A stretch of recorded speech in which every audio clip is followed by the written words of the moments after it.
Para mag-install ng another Windows sa iyong computer, una buksan ang VMware Workspace tapos i-click ang Create New Virtual Machine. Piliin ang typical, pick I will install, then next. Pili kayo ng version where Windows 7 or server.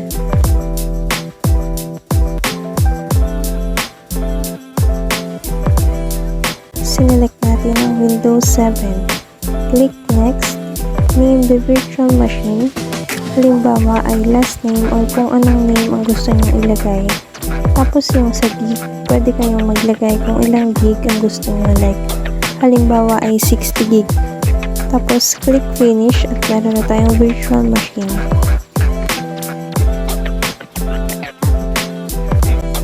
After nun, punta kayo sa DVD or SATA at click ISO. Browse and then punta kayo kung saan naka-place yung ISO file. Select the file, then click OK. After that, pwede nyo nang i-power on ang inyong virtual machine.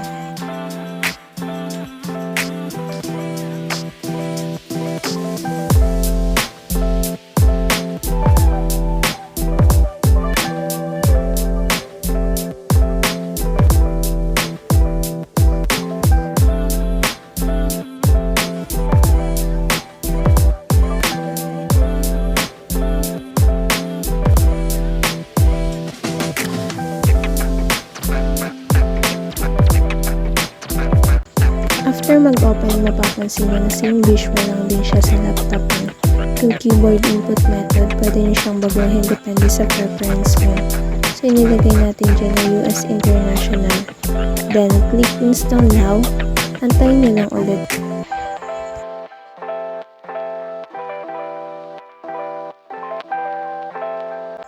Ngayon, pipili naman tayo ng operating system.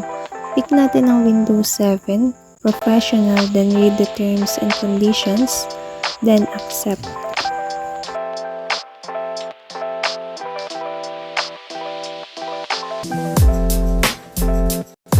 Since wala namang kailangang i-update, dun lang tayo sa custom advanced. After that, ipa-partition natin yung drive. I-click mo lang yung advanced, then yung new. Pili ng gig, then apply, then click next.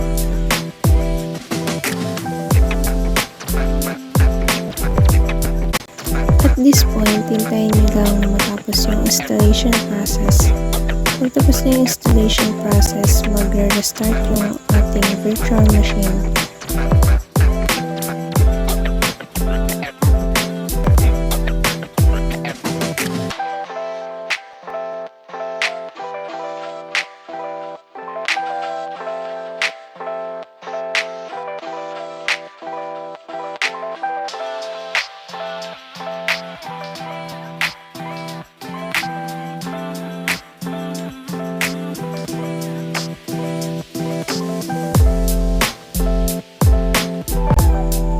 After ma-restart, proceed naman tayo sa completing installation. So, hihintay lang tayo dito ng mga ilang minutes and then after nun ay mag-restart ulit yung virtual machine natin.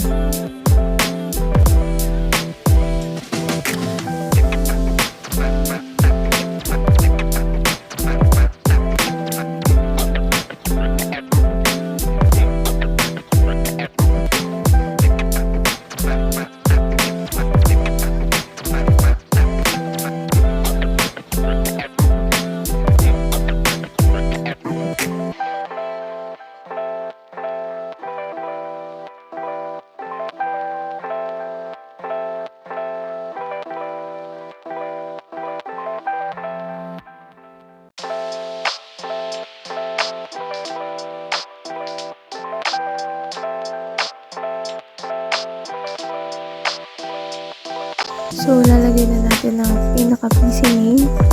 Click next. Lagyan ng password.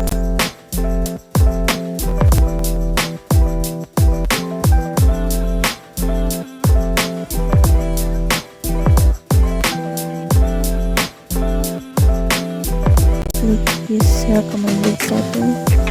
Set the time and date. And since nasa Pilipinas tayo, gagamitin natin ang +8.